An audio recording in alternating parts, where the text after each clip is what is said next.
Congolaises, Congolais, chers compatriotes, il y a 6 ans, je prenais congé de mes responsabilités en tant que président de la République, chef de l'État. Et fait inédit dans notre pays, en près de 60 ans d'indépendance. J'ai passé pacifiquement la main à un nouveau chef d'État. Depuis lors, je m'étais imposé un strict devoir de réserve, y compris quand j'ai fait l'objet, directement ou par mes proches interposés, de provocations, de déni de droit, d'humiliation, d'imputations dommageables et d'autres multiples atteintes à ma dignité. D'abord, parce que je suis convaincu que le temps est le meilleur allié de la vérité, un antidote lent mais puissant contre le venin du mensonge et de la délation.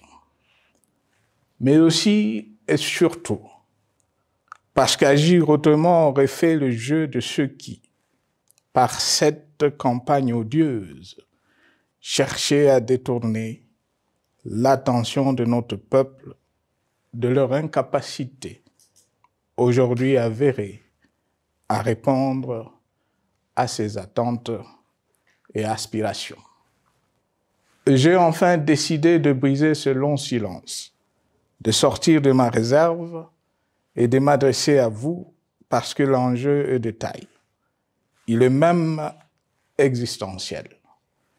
Non pas pour ma famille politique ou biologique, moins encore pour ma modeste personne, mais plutôt pour la nation congolaise et pour l'avenir de notre cher et beau pays.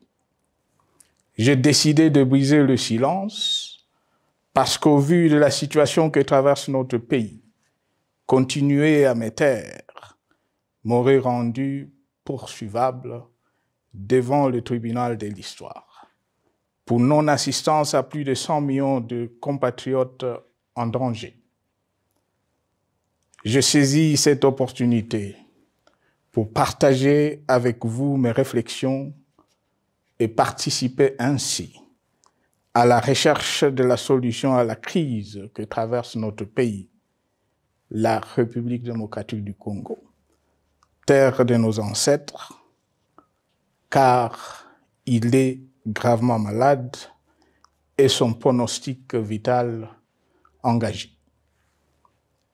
Mieux que quiconque, vous en êtes conscient, car vous en faites quotidiennement les frais dans votre chair et vous en payez le prix.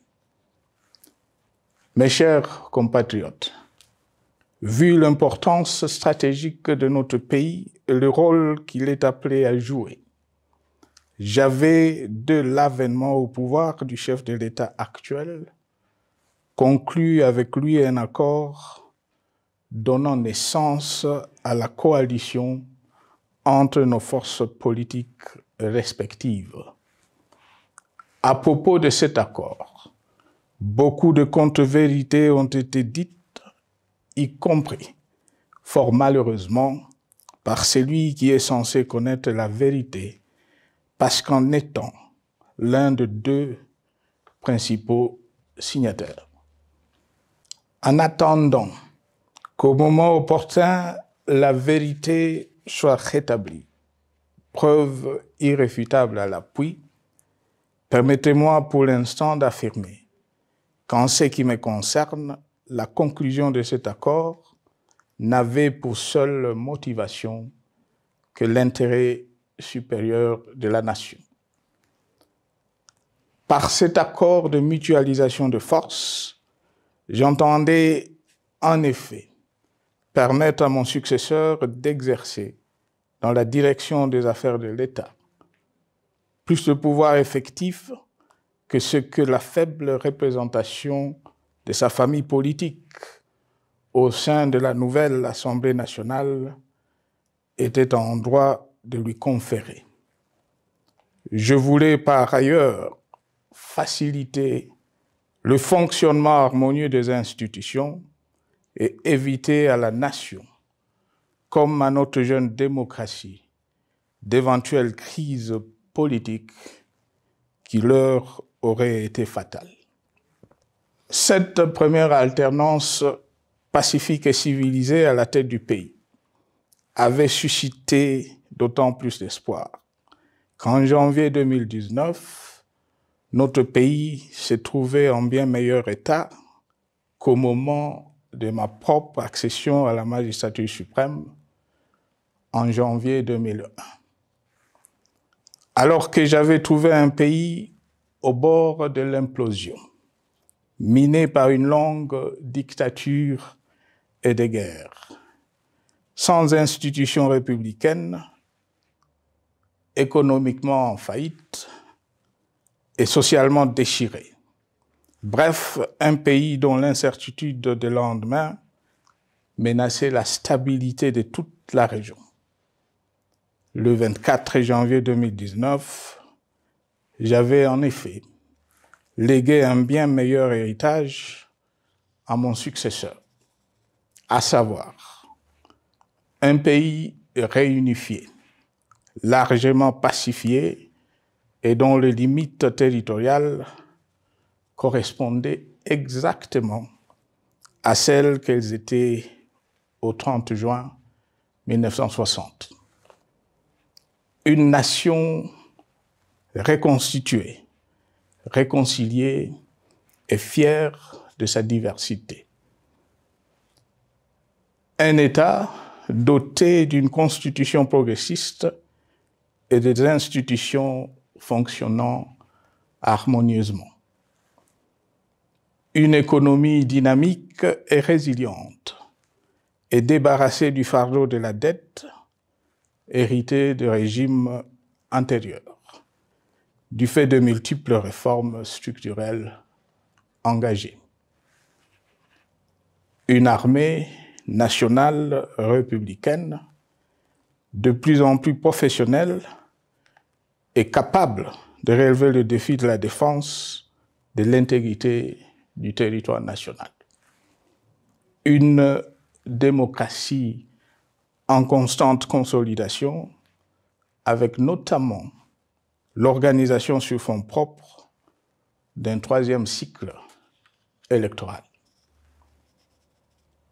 Le cœur serré, je constate qu'à peine 6 ans après, ce bel héritage en indivision, légué à l'ensemble de notre peuple, a été complètement dilapidé par celui qui en avait reçu la garde. Que notre pays offre un spectacle de plus désolant et qu'il suscite d'autant plus de désespoir au sein de notre peuple et de pitié et de moquerie à travers le monde, que l'inconscience de ses dirigeants ne permet aucun espoir de redressement. Cette détérioration rapide de la situation générale du pays est principalement due à l'iverse du pouvoir sans limite. Le nouveau dirigeant s'illustre en effet par une série de remises en cause, reniements et violations intentionnelles de la Constitution, avec en toile de fond la volonté irrésistible de concentrer tout le pouvoir entre les mains d'un seul homme au mépris du pacte qui cimentait la cohésion de notre peuple. Le premier acte de remise en question de ce pacte républicain, véritable socle de stabilité et de cohésion nationale, a consisté à violer délibérément la Constitution et les lois pertinentes lors du premier remaniement de la Cour constitutionnelle par le président de la République. La violation de ce texte juridique, fondement de tout état de droit, pour de simples raisons de confort politique est devenue, depuis lors, une marque distinctive de la gouvernance de notre pays. Dans le même esprit, en décembre 2020, il fut organisé un coup d'État institutionnel à la suite du renversement en pleine mandature d'une majorité parlementaire, pourtant dévolue par le peuple souverain, ainsi que le gouvernement qui en était issu. S'en sont ainsi suivis la nomination illégale de membres de la Commission électorale nationale indépendante, ainsi que le simulacre des élections de décembre 2023, organisé en violation du cadre juridique et de normes internationales pertinentes, qui, par une ampleur sans précédent de la fraude, ont amplifié l'illégitimité des institutions et de leurs animateurs. Le coup de grâce a été donné par l'annonce du projet de changement de la Constitution, un projet dont la réalisation liquiderait totalement le consensus national de Sun City. Les conséquences négatives de cette gouvernance non orthodoxe sont pour le moins stupéfiantes. Le pays est ainsi devenu un espace de non-droit. La République a cessé d'être démocratique et la volonté du chef de l'État tient désormais lieu de loi suprême, supplantant la Constitution et les lois. En revanche, érigé en politique du gouvernement, le populisme et la démagogie, le mensonge et l'arrogance, la discrimination et la stigmatisation de certaines composantes de notre peuple, l'institutionnalisation du tribalisme et du népotisme, l'opposition de communautés nationales les unes aux autres, le discours de haine et l'injustice ainsi que l'impunité ont d'autant plus aisément détruit la cohésion nationale et le vivre ensemble que l'opulence outrancière et le non-respect de la parole donnée sont les maîtres mots de la classe politique au pouvoir. Ce qui a rendu le pays fragile et donc vulnérable. Plus grave, le repli identitaire, dangereux pour l'édification de toute nation, a refait surface, avec ses vieux démons dont l'intolérance et la division est circonstance aggravante. Cela est non seulement toléré et impuni, mais aussi et surtout véhiculé et financé par les tenants du pouvoir. Face à cette dérive, le Parlement a abdiqué de sa mission constitutionnelle de contre-pouvoir. Il a ainsi cessé d'être le temple de la démocratie, le lieu par excellence de l'expression législative et la volonté du souverain primaire, pour ne plus être qu'une chambre d'enregistrement de la volonté d'une seule personne. Quant à la justice, garante constitutionnelle de liberté publique et du socle de valeurs, qui structure notre identité et forge notre unité, elle a complètement démissionné de ses responsabilités, se laissant ouvertement instrumentalisée à des fins politiques. Elle n'est donc plus qu'un instrument d'oppression d'une dictature qui tente désespérément de survivre à contre-courant de l'histoire, par la terreur et l'imposition de la pensée unique.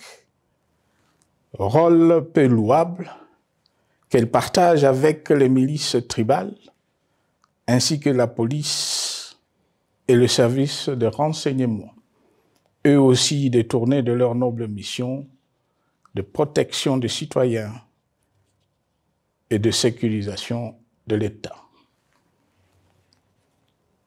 Sur le plan économique, la situation est de plus inquiétante.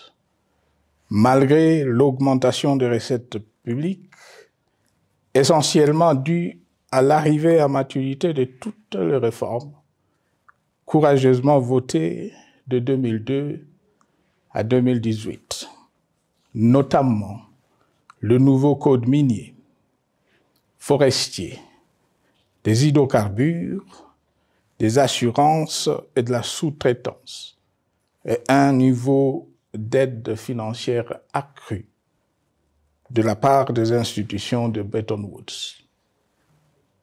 Aucun investissement n'a été réalisé pour doter le pays d'infrastructures modernes, soutenir des réformes structurelles et stimuler la croissance.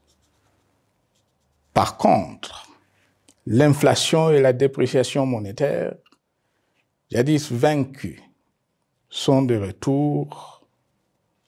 La corruption et le détournement de deniers publics ont atteint un niveau inédit. Et l'endettement public que nous avions maîtrisé de 2010 a de nouveau grimpé en flèche, dépassant la barre de 10 milliards de dollars et suscitant des inquiétudes légitimes quant à la solvabilité à moyen et long terme du pays. Les conséquences sur le plan social sont aussi dramatiques. Aggravation du chômage, accumulation des arriérés des salaires des agents de l'État, baisse drastique du niveau de vie de la population et recrudescence du banditisme urbain, de l'exode rural et de la famine dans un nombre croissant de provinces. Les Congolais sont désormais en proie à une véritable angoisse existentielle. Parmi les victimes résignées de ce gâchis se trouve en bonne place notre jeunesse, qui a été pourtant de tout le combat démocratique et qui a beaucoup cru aux vertus de l'alternance pacifique. Aujourd'hui, sans repère ni perspective sérieuse du lendemain, ils se sont abandonnés, laissés à la merci des entrepreneurs de conflits et de vendeurs d'illusions de tous bords. Rien de ce qui lui a été promis depuis 6 ans n'a été réalisé. À cette jeunesse désabusée, comme à l'ensemble de notre peuple, nous tenons à donner une assurance. L'échec d'un régime compromet, mais ne scelle pas définitivement le sort d'un peuple. Mes chers compatriotes, s'agissant de la situation sécuritaire, dans les grandes agglomérations comme dans nos campagnes, elle est partout plus que préoccupante. C'est le cas notamment au nord Kivu, au sud Kivu, en Ituri, au Maniema, au Tanganyika, au Katanga et au Mai-Ndombe, province pourtant voisine de Kinshasa, capitale du pays et siège des institutions. Le sang de nos compatriotes civils et militaires, valeureux officiers et soldats des rangs, mais aussi députés, éminents membres de la société civile ou de partis politiques, a ainsi abondamment et gratuitement coulé. Du fait de l'intolérance, du cynisme, voire pire, d'un terrorisme d'État pratiqué dans un seul et unique dessein, l'abus du pouvoir pour le pouvoir. C'est le cas, entre autres, de plusieurs centaines de détenus du centre pénitentiaire de rééducation de Makala, sauvagement abattus dans la nuit du 1er au 2 septembre 2024, victimes sans défense d'un crime incontestable contre l'humanité, à ce jour restés impunis.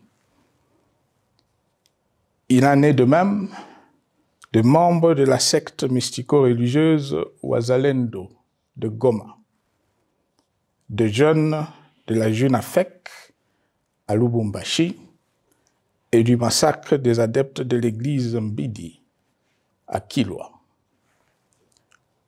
Cette déliquescence de la situation sécuritaire est due à la mauvaise gouvernance du pays qui, dans ces secteurs, est aujourd'hui caractérisé par une formation militaire bâclée, des recrutements et mises en place ethniquement motivés, ainsi que par l'emprisonnement sans jugement, aussi bien de plusieurs militaires et officiers de haut rang que des agents de l'ordre et de sécurité, majoritairement swahiliphones.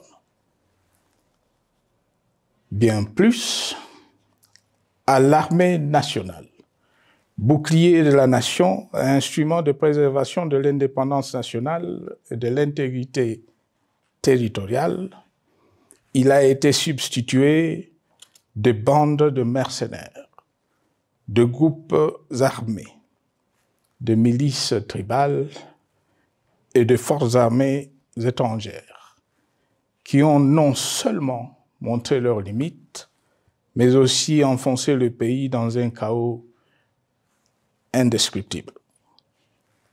L'État a ainsi perdu le monopole de la violence légitime en sous-traitant aux groupes armés, autrefois maîtrisés, le maintien de l'ordre public et de la tranquillité nationale.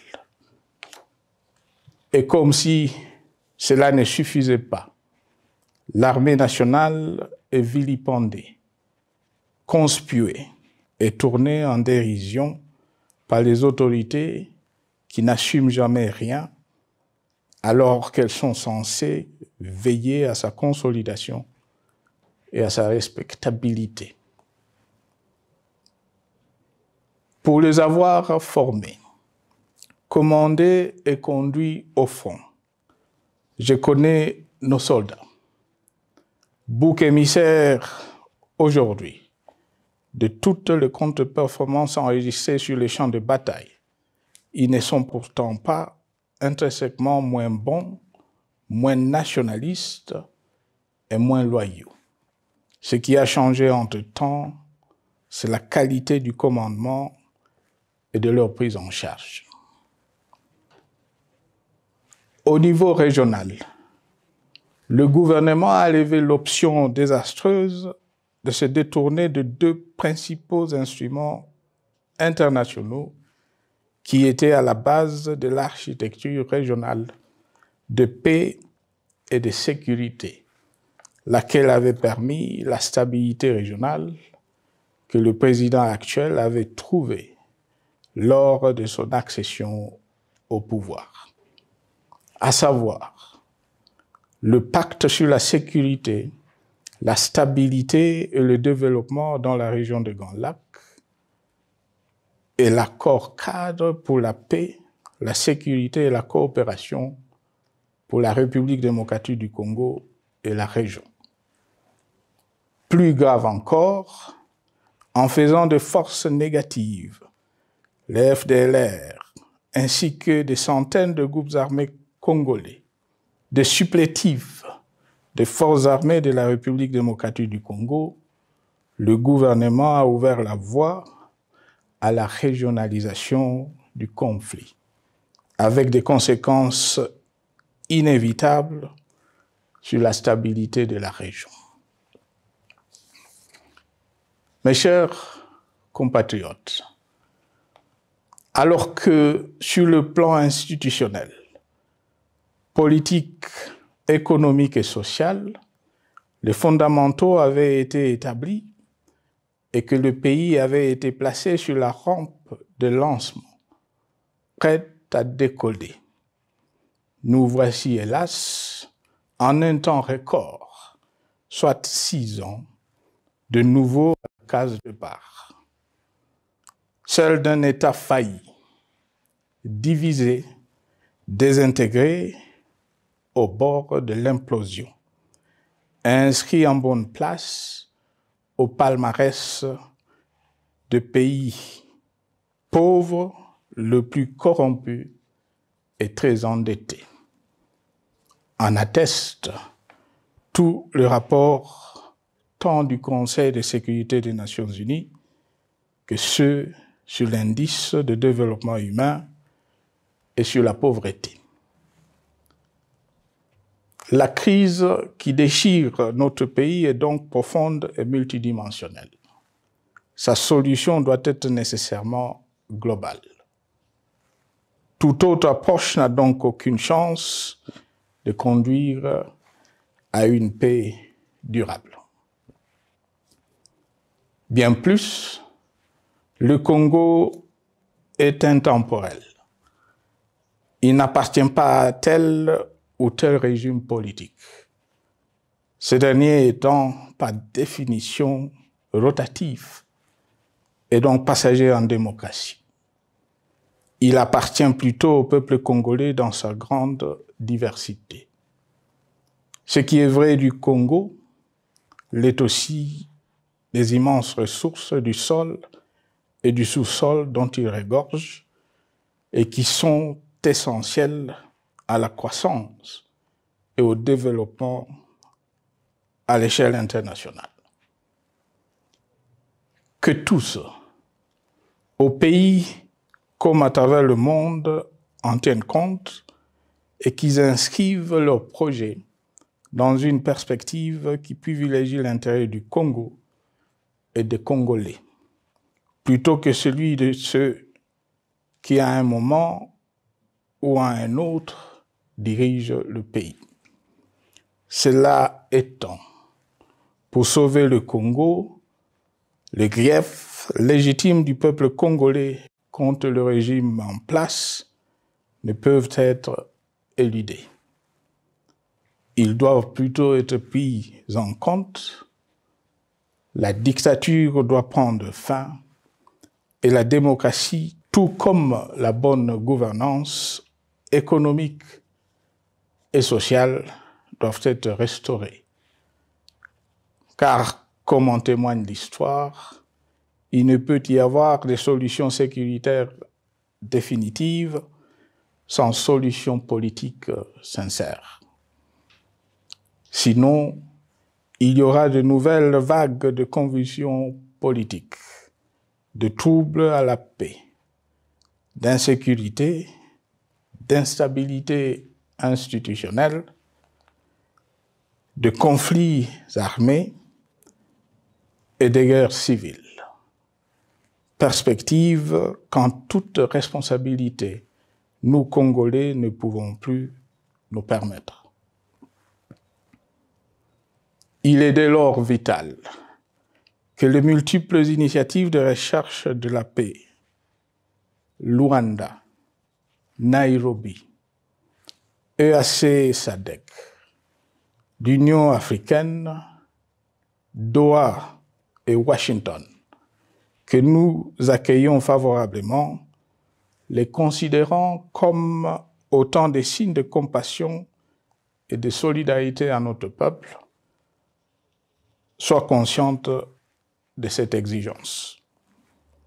Qu'elles accordent aux Congolais à la fois maîtres de leur destin et premières victimes de cette crise la place centrale qui leur revient de droit, aussi bien dans le diagnostic du mal dont souffre le pays que dans la prescription du traitement dont il a besoin pour en guérir définitivement.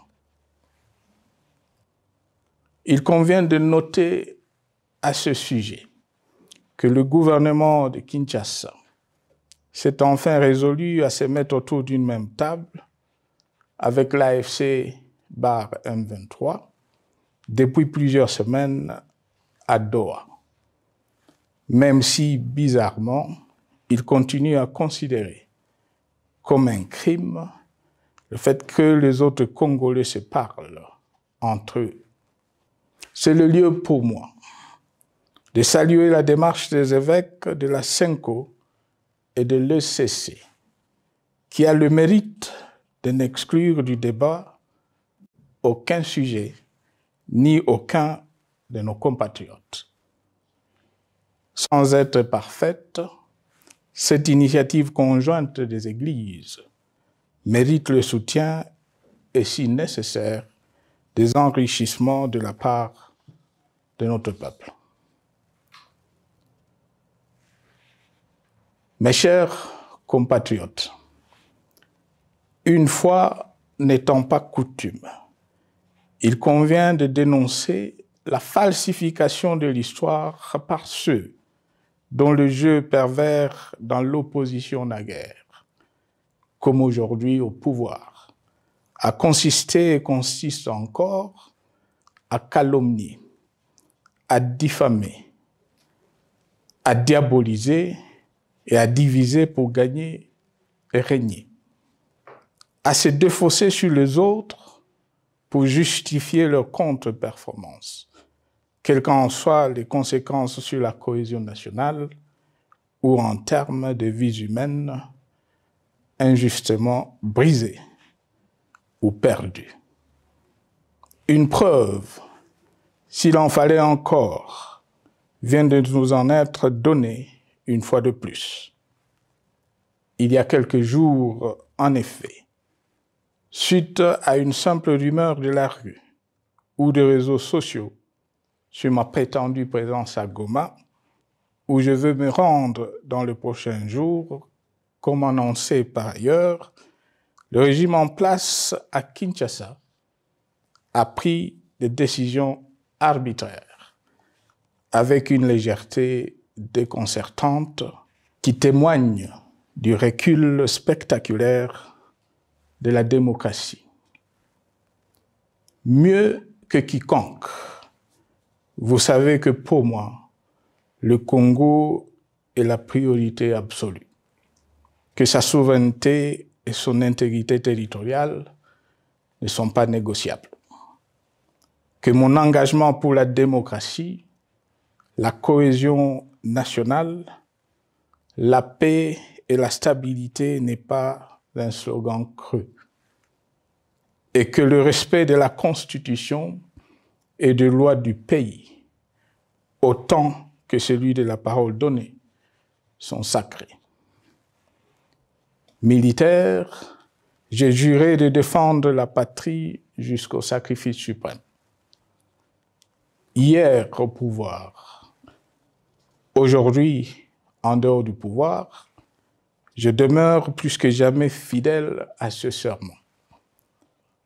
En ce moment où le pays est de nouveau divisé, appelé par le destin, j'ai le devoir d'œuvrer à la recherche de la paix et de contribuer à la reconstruction de notre pays qui se meurt. C'est dans cet esprit que j'ai choisi ce moment pour exprimer ma sympathie à l'endroit de toutes les victimes du conflit en cours, de réconforter et marquer ma solidarité avec la population de la partie orientale. Vous, qui êtes abandonnés par le pouvoir central, qui semble avoir pris le parti de vous punir, entre autres, en déconnectant les institutions financières du réseau bancaire national, et en restreignant le mouvement de personnes et de biens.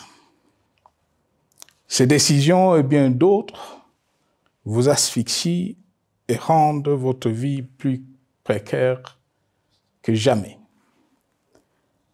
J'en appelle aux uns et aux autres, en particulier au gouvernement, d'humaniser les conditions de vie de nos compatriotes de cette partie du territoire national.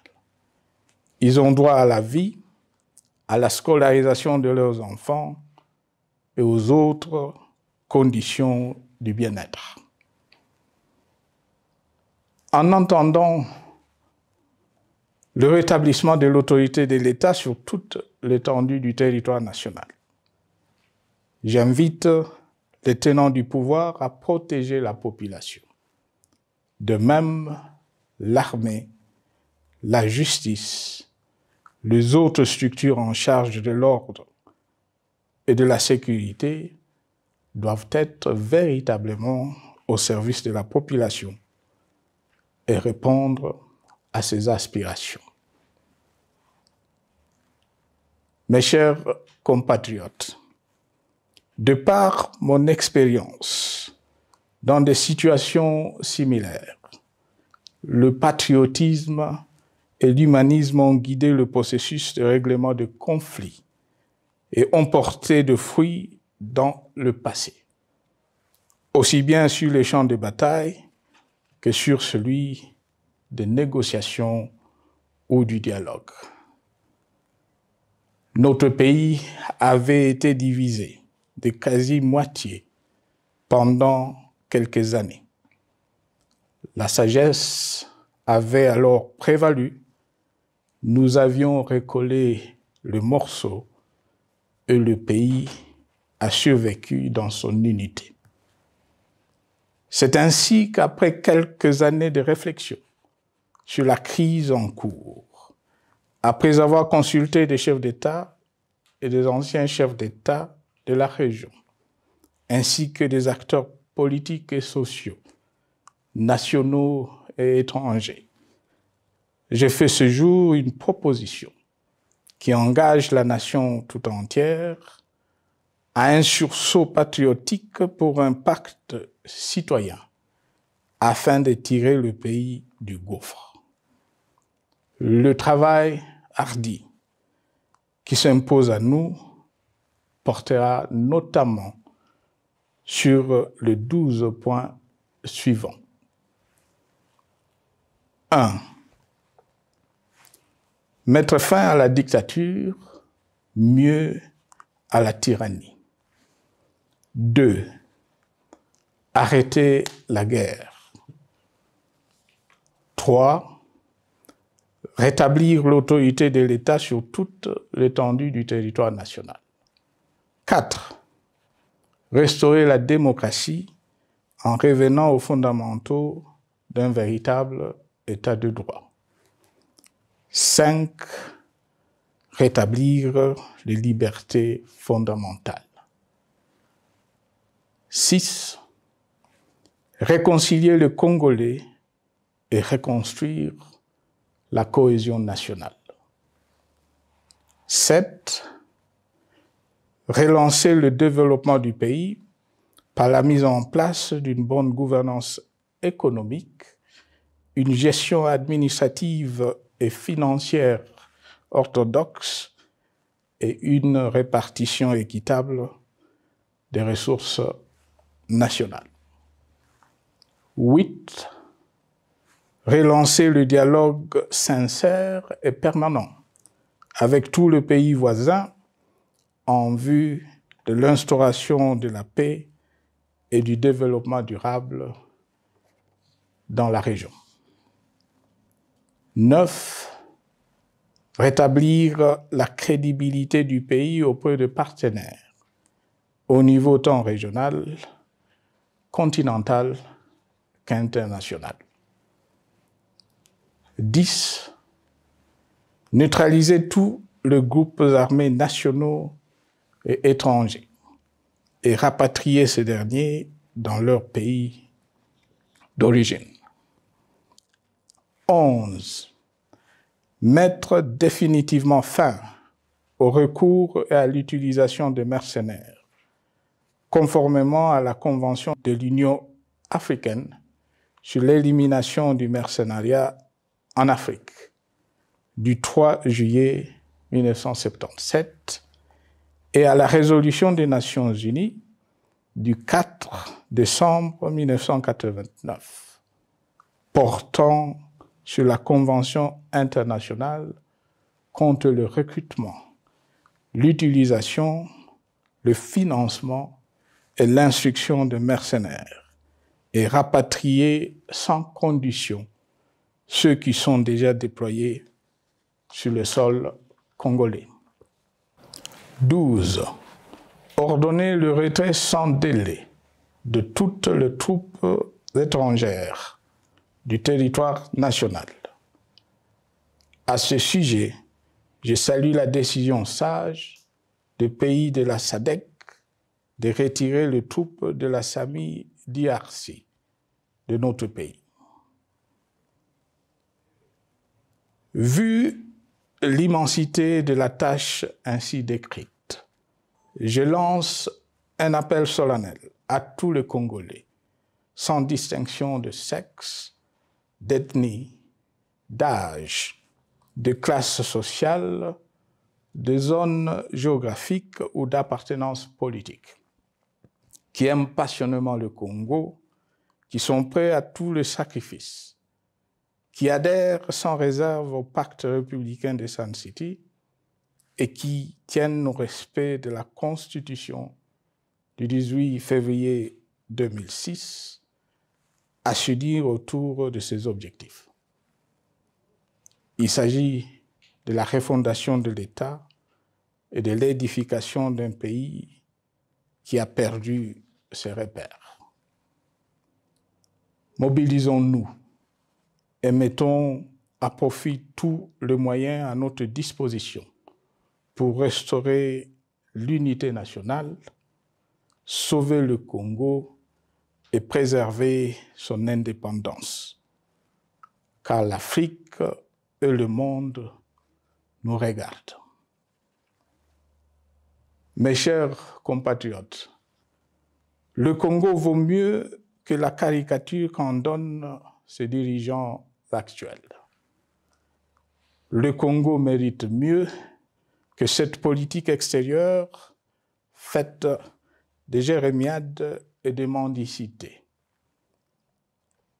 J'ai donc la ferme conviction que le peuple congolais est capable, aujourd'hui comme en 1960, de vaincre le démon de la division, qu'il est capable aujourd'hui, comme au cours de la décennie 90, de vaincre la tyrannie et la tentation du pouvoir absolu. Qu'il est capable aujourd'hui, comme en 2003, de prendre le dessus sur ce qui nous divise et de mettre fin à la violence armée qui oppose ses enfants. Pour y parvenir, chacun doit jouer sa partition. Je m'engage à jouer la mienne. Que Dieu bénisse la République démocratique du Congo, qu'il bénisse individuellement chacun de vous. Je vous remercie.